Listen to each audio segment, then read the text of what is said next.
Hello, my name is John Hawley, and I am principal at the Center for Math and Science in Rock Island, Illinois. I'm Ian Scott, principal at Thomas Jefferson in Milan, Illinois, and we are your MyRock podcast hosts.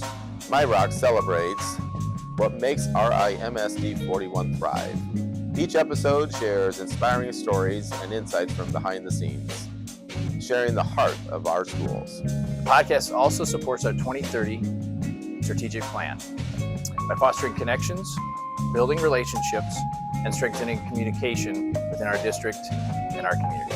Thank you to all the listeners who've joined us tonight. And remember to share, like, and subscribe where you get your podcasts. If you're feeling generous, give us 5 stars. Tell a friend to give us a listen.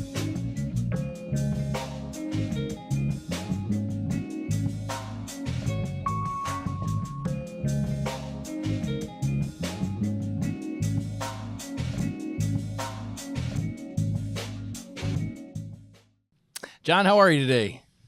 I'm doing great. It's been a fabulous day. I think we're all tired of indoor recess. This has been a cold stretch. But with our guest, Tim, I'm excited to learn because I've heard a lot of things about him, and I can't wait to get going. How about you? Same. Indoor recess is taxing us a little bit. We need to get him outside as much as possible. But I'm looking forward to talking to Tim, learn a little bit more about him. Tim Carroll, Edison Junior High, right? And you've been teaching for a little while. We're going to let you go ahead and tell us about that road to education, how you got here, and what you do beyond just teaching in Rock Island Milan School District. Sure, yeah. So, I mean, I would say it probably all started with my dad. My dad was a teacher at Rocky. He coached. He was, I think, at schools that no longer exist, Central, Franklin, a lot of schools that people don't even know about. Yeah. But he actually was the reason why I got into education.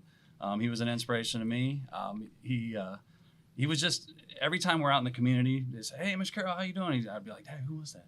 He's like, "Honestly, I don't remember." I'm like, he's like, "I've had so many students." Yeah. But he's just, a lot of good things I've heard about my dad. I mean, obviously I'm pretty biased, but that was my main reason getting into education, and then it went from there. What did he teach? What did he coach? And So he was primarily driver's ed, and so I was his worst student. But well, you made it here today, Yeah, so yeah, that's I did. something. I There's did. a credit there.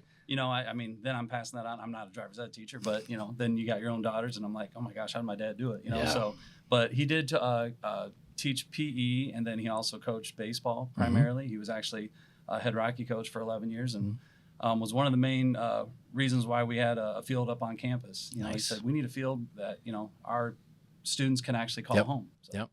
Yeah, that's great. How did you end up then from growing up in that environment to then what was your road college-wise, or how did you end up coming back here to Edison? So I grew up in Rock Island, and I don't know what it was. In junior high, I just loved helping out my peers, and I already knew, I was like, I want to be a teacher. And from there, my ambitions were to go to University of Illinois. I'm a huge Illini fan, and then I realized, it's expensive. So I stayed at home, went to Blackhawk, ended up going to Western Illinois, and I was able to, save a lot of money. And that's something that I always tell students is, if you're going to go to college, it's like buying a car. You better make the right choice. And That's right. by That's a that, I good stayed point. home, and from there, here I am. So, and I definitely knew I wanted to teach junior high math, though. You knew that You knew from that? the beginning? Junior high? Yeah, I did. What were your student teaching experiences? They were good, actually. Kathy Evanchak was my cooperating teacher, and she's she taught at Washington, and that was my first experience. And I'll tell you, it was funny. One of the experiences I remember, I had a class, and we were up teaching, or I was up teaching, and the students. I heard one kid, he's like, I think we're smarter than this guy. So, I mean. Then did you prove it to him that you are smarter than that? You're like, you know what? Honestly, so if check this out. If I had to tell students, though, I mean, that's one of my things as a teacher is that, I'm not up here as like an expert. I'm here to guide you guys, and I'm going to struggle through it, and I like learning from you as well. Yeah. So, I mean, that's something I always preach to my students. I love that philosophy. It's like you're not the keeper of all the knowledge in the room. And then we have to understand that everybody has something to offer. Our peers have a lot that we can add to it, and that's what we talk about, like student discourse and how we're learning from one another. And I think that's a great philosophy. I think that's a great story, too, if you think about this connection to Rock Island. Grows up in Rock Island, dad's from Rock Island, student teaches in Rock Island, stays in Rock Island, and that's exactly what this podcast is about. we're trying to broadcast to the world that there are great things happening in this district. And so thank you for coming again today. So I know that you teach math, right? What do you do beyond that? Because I know there's some extracurriculars in there too that you're having a deeper impact just beyond the classroom. For sure. So when I first started, I mean, I really loved playing sports. So coaching naturally seemed like a natural fit. And I started off coaching football, and I learned a lot, and it really helped with relationships in the classroom. Then I coached track for several years. And then I had 2 daughters, and I said, you know what, I can't do this all the time. Yeah. So that got me into I a hear different you. avenue, and now I'm actually coaching math, if that makes any sense. Yeah. So math counts. Math is what counts, it's called. yep. And then also chess. So that's been kind of my niche the last few years, Yep. and it's been a different way to make that relationship with students and get some of the students involved in other activities that maybe they don't want to play sports. Right. You know? Yep. That's what I really was excited to talk to you about, because as a principal at RICMS, Craig Brackney is our counselor. And a couple of years ago, he started talking to me. He says, we got to start a chess club. Yeah. Okay, well, Yep. why do you want to start a chess club? Well, let me tell you about this guy at Edison. They have this chess club that is rocking it. They're just awesome. And I want to be able to do that and have that kind of impact. So tell us more about your chess club to begin with. I know you're doing the math counts, and we want to hear about that. But like, how many kids are involved? Tell us more about that. So I say on average, we have about 10 to 20 students come in twice a week. And our goal is to get them in, hey, we're going to play games, right? Yep. And then next thing you know, they're like, well, I don't really know how to play chess. And I was like, well, I didn't really know until I was an adult. So it's a game that, it's very frustrating at times, but when you feel like you get the knack of it, you get humbled pretty quick. Yep. And my first couple of years doing it, I actually learned from a couple students that were really good at chess. And they got to a point that I coached with Mr. Copeland. He's a social studies teacher down at Edison. He would actually take us on at the same time, and he was beating both of us. And I'm like, oh my God. So I started learning from him. And then from there, it's just been, a way to definitely get kids involved in something different. And we actually we've done this for the last 4 years. We go down to Peoria. They have a state championship. And we're going to take next month, February 27th, we're going to go down there, and we're going to take about 14 to 15 students. That's awesome. That is. That's IESA, right? Correct. That's very cool. And we're hoping a few of those will be RICMS students over the years. So Mr. Brackney's working on it. He is. And we've actually competed with his club too. So it is nice to kind of cool. build that foundation before they come up to. And actually, the irony of that, you say that, is we went to IESA, and the first time Coach Copeland and I were down there, and we went into it was like the Wizard of Oz room where they do all the judging. And I said, hey, we're new to this. We're from Rock Island. They're like, hold on. Everybody perked up. Rock Island? Like, Rock Island hasn't been here forever. Do you guys realize Rock Island's where chess really started? Oh, really? They actually started the competition with, we actually have state championships in chess. No And way. That's kind of for us, and maybe this is a plug. We'd love to see the students at the high school have the opportunity. That's awesome. That's been missing. Yeah. That's a very big opportunity that we hopefully anybody that's listening would take up that torch a little bit. That's amazing. I did not know that. So now you've got it. You're wearing this shirt here. So you're a little plug here. So for Avid, right? Avid was talked about quite a bit at the school board meeting the other night and how beneficial it is to our students. Can you speak to a little bit to that, especially being in the classroom and seeing the difference you see in some of the students that are Avid students and some that maybe that aren't, and how there is a difference there and how Avid can make a positive impact? Oh, 100%. Yeah, I've actually been fortunate to be trained. I've gone to San Diego and Dallas, and not only getting those connections and those strategies from the teachers, but once we actually implement that in the classroom, you really want to build the foundation for students to realize that if you're going to be successful, it's not going to be because me as the teacher. It's going to be because you have to have that drive, the organization, and all those strategies. And I can honestly say in my years teaching, the last few years that we've had Avid kind of as a staple in our classes, I'm seeing a lot more. And it's not just the Avid students. I mean, yes, you see it with the Avid students, but, school-wide, I see students coming ready to go. It's not, there's more motivation. They see that, there is, education is going to, take them and give them opportunities. Our viewership is rather small at this point in time, but we are going to grow this thing, and it's going to be thousands and thousands of people viewing these episodes. So I'm wondering if we can back up a little bit. And can you explain or describe what Avid is for some viewers who may not know very much about it? For sure. So Avid it's an acronym that stands for Advancement via Individual Determination. And their main goal is to get students, they say college ready, but college and career ready, and to build the organizational skills and basically just to learn how to learn, if you want to say it that way. We do have a class that is particularly just focused on just AVID strategies, which is note-taking and organization. They also do college visits to kind of build that foundation when they're already in 8th grade, which, I never had the opportunity to think about college when I was in junior high. Right. And really, we even have AVID at the elementary school. So they're building that foundation as well there. So it's definitely a great opportunity for students to, start thinking college, career, whatever, avenue they want. They have a lot of guest speakers that come in. So they get to see that as well from people in our community that, what does it take to get into that career? We've talked a little bit about determination. And what are you determined about in the role that you are in right now? I mean, you really have, looking at things in a different way, the chess team, and you're talking about the math counts, and you've taken up that torch, and you really are investing and pouring back in the youth, especially at the junior high level. And what are you determined about? Honestly, if I would have to say as a math teacher, I'm determined that I want every student to realize that they can do math. Yeah. Math is not, I'm not a math person. I'm like, no, everybody's a math person. Everybody's a person. We all use math. And I want them to see that once you are empowered with understanding math, it can take you everywhere. It makes you understand the world a lot better, and it makes things make sense. Yep. No, I like that. That was something that when I'd hear a 6th grade student when I was teaching say, I'm not good at math, I said, I'm going to prove to you are. We're going to find something in math that you're good at, and I don't care what it is, but we're going to take that and we're going to build on it. But there's so many different aspects. Math is huge. There's such a broad spectrum of what you can do with math. So you're good at something. I guarantee it.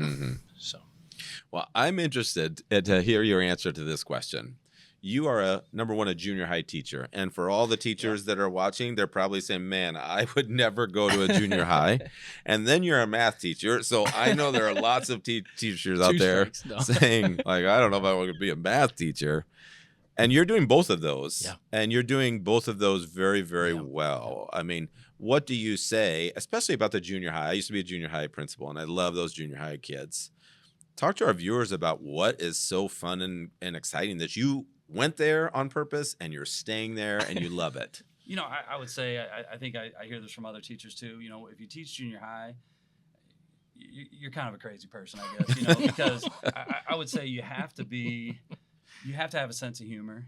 You have to realize that I am, we're all junior high kids still, it's just how we act. I mean, we have to act like we're adults, right? But at the bottom line, we all want to be kids still. And that's the thing is, I think they keep me young, the students.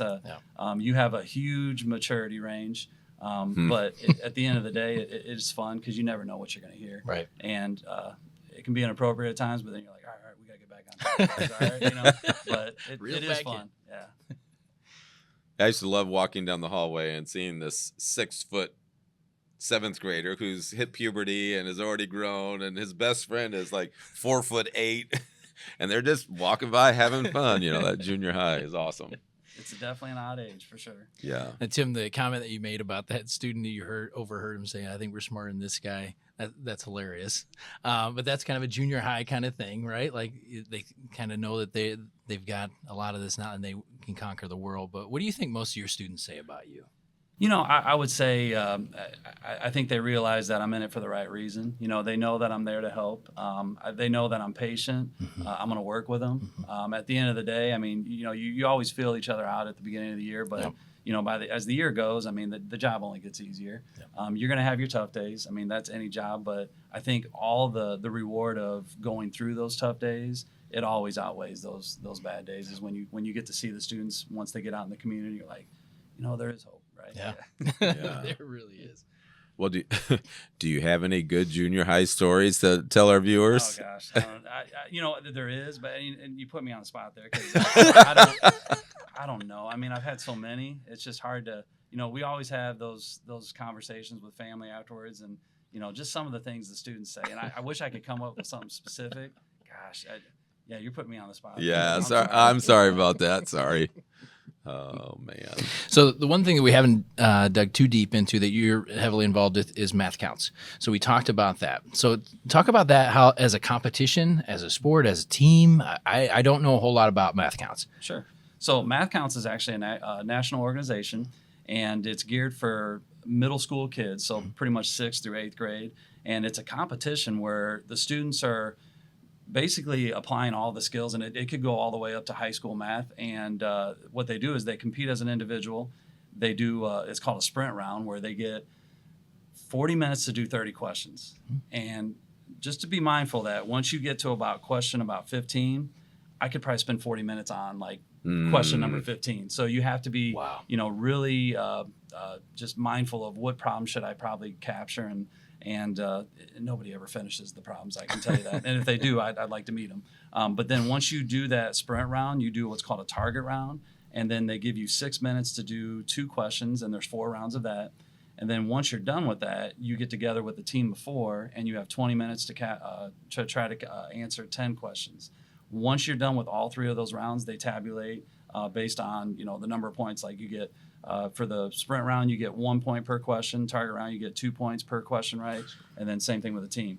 And then the top individuals from your region then go to state. And then once you get to state, which we've been fortunate, we've had a lot of students go every year.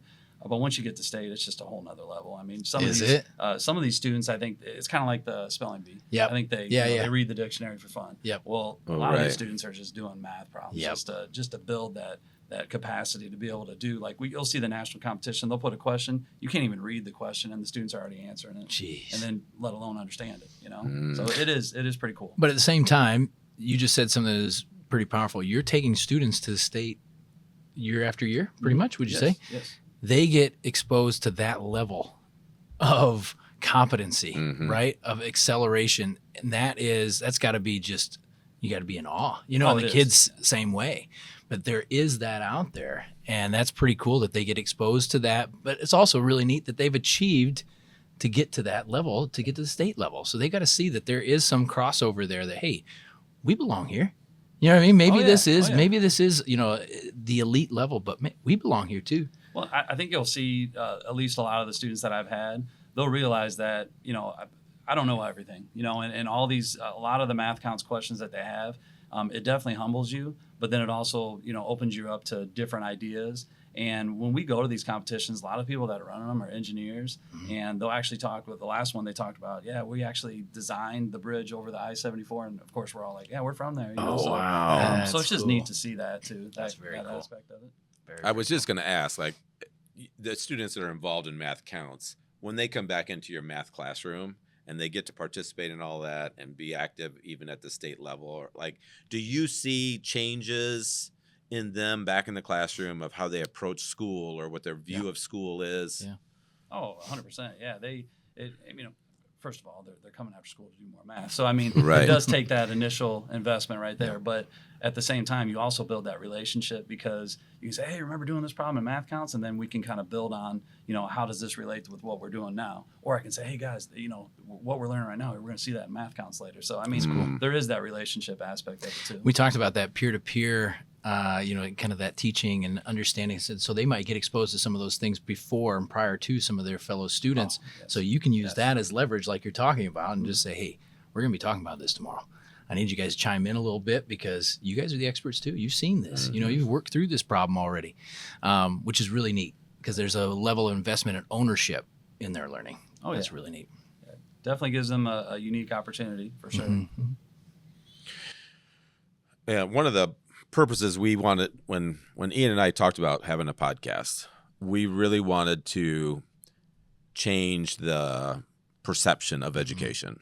Like, in our world today, in social media, even here in the Quad Cities, like, oh, education and teachers, and why would you want to be a teacher, and this and that. And once again, I've just met you today, but I've heard about you for a long time. Like, tell our viewers how you maintain this positivity and you keep going in such a tough career path. I don't know. I guess that's just been kind of ingrained in my dad, doing that for me. Just because I know that, growing up, you don't have to have a lot to be happy. And I think we've all been pretty fortunate. I think we're richer than we realize. And I think that, you always got to look at what you have and not what you don't have. And I think education provides you with a lot of, what you can, get.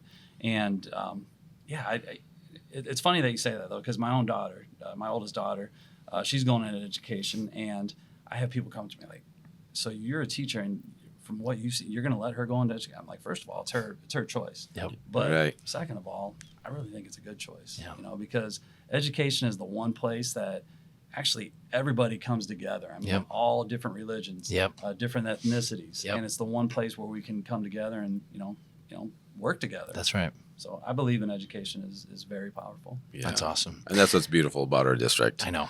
It's just to come into our classrooms and see and hear many different languages from people who come from all over the world, Yep. and they come together in our schools, and it is beautiful. And in your case, they're doing math. I had a friend who asked me, how did they hire you at the Center for Math and Science? So I agree with you. I don't know everything. That's probably why I got a job. A lot of people don't want to do it, right? There was a lot of openings. Right, No, it's so right. interesting because my daughter's doing the same thing, and people that say the same thing to me, and you have to kind of pause there for a second and give that same answer, kind of like what you're saying, is that I believe in education. I believe that this is the right, and it is her choice. And it's interesting to hear her come back and talk about some of the experiences she's had that maybe we've lived through a version of it, and to hear her take on it with fresh eyes, without 20 years behind you. And to hear her talk about how those things can be so exciting and exhilarating for her because something's, popped, something lit up. And I'm like, man, I need that. I need that. I need to see it every day, and that's why we do what we do. For sure. And that's very cool. Very cool. You also have an interesting hobby that I think our viewers would like to hear about. Yep. Tell us about that. Well, I probably shouldn't have told you. Now I'm going to definitely show you the nerd in me. So, this is actually something that my father-in-law, and I actually grew up with a pinball machine, and it's definitely a unique hobby, and it's a niche. And it's funny because just in the Quad Cities, if you're into pinball, I think everybody. You're like, oh yeah, this guy over there, this guy over there, man. Yeah, I know him. So, but I started working on him really during COVID. I mean, we all had find a hobby to do, and I started repairing one, and it was a task. But the next thing you know, I'm starting to figure things out. Right. To me, it's like math. I mean, it's you're trying to make sense of the world, and for me, it was making sense of this world that was in this machine. This little metal ball going around hitting things. How does everything work? Right. And I've actually been to expos where we're kind of the headquarters of pinball is in the United States. I mean, we have people that want pinball machines from all over the world, but they're all made in the United States for the most part. And Chicago is kind of like the homeland, all the companies that make them. So anyway, I'm up there and I see a guy that I seen online, and he's actually a teacher that teaches his students pinball for STEM, like science, technology, engineering, and math. So I mean, I'd love to do that, but that's in the works. So yeah, it is a great hobby. It's fun. It's expensive, especially for a collector like me. But it's been very very cool to make all the connections, and I love. It's like, again, I'm a junior high kid. I love playing games. So. Well, we're going to have to get you over to our school because we do have a STEM class. Yeah. And that would be somehow how we can connect you to these kids, and to see the science behind that would be Very fantastic. Cool. Yeah. So any collector knows that there is like a grail, like the Holy Grail, like a set or something, a piece of something within the collection that's like, that's the one. What's your one? Not that I would know any different from any of the other ones, but what would be your? Well, it's funny that you say that because I just picked it up. Oh, got it. And it kind of goes along the theme Holy Grail. Yeah. Indiana Jones. Nice. So love the movie. Me too. And it was a great series. And Yep. They made one back in the 90s, and that was kind of like the huge era of pinball, and then it just kind of went downhill. And Yep. now it's starting to pick back up. Yeah. So Where'd you pick it up from? I went up, drove a couple hours away, went up by Northern Iowa University, and we picked that up. And then again, you meet great people. Yeah. You just, a lot of the connections I've had, even people that they say, hey, can you work on my machine? I'm like, I don't know what I'm really doing. I was like, and then next thing you know, you establish a relationship with people that way. Yep. But it was That's awesome. It's always there's always a story. That's very cool. That's if you're a collector, for sure. Yeah, that's very neat. One of the things in education is our teachers are always looking at data, and they're always looking at their kids. And inside, they're constantly thinking, how can I help this kid more? How can I do better? And I think whether it's principals, teachers, we don't do a good enough job of celebrating our successes. So I'm wondering if you could, and we're about ready to wrap up, so give us a good story, a celebration story of your life as a teacher. Gosh, when you say that, I try to wrap all that up. I would say that the biggest thing goes back to what I said earlier. When you've been teaching, in coaching, which is really, teaching, I mean, any of those, just seeing a lot of your former athletes or former students, when you get to see them out in the community and you get to see what they're doing, that is our goal. It's the same thing with, being a parent, but obviously, with your students, you want to see the same thing. You want to see every student have the opportunities that, anybody should be able to have. And that, to me, that's the most powerful. I don't have a specific example, but it is always neat because then you'll see someone out in the community and they're like, hey, Mr. Carroll, hey, are you still down at Edison? I'm like, yeah, they're not, they haven't let me go yet. You know what I mean? So, I mean, it's just, it's just cool to have that, always be out in the public. And we have to be mindful of that as teachers too. We that's always, are out in public and we have to be on our best behavior. Right?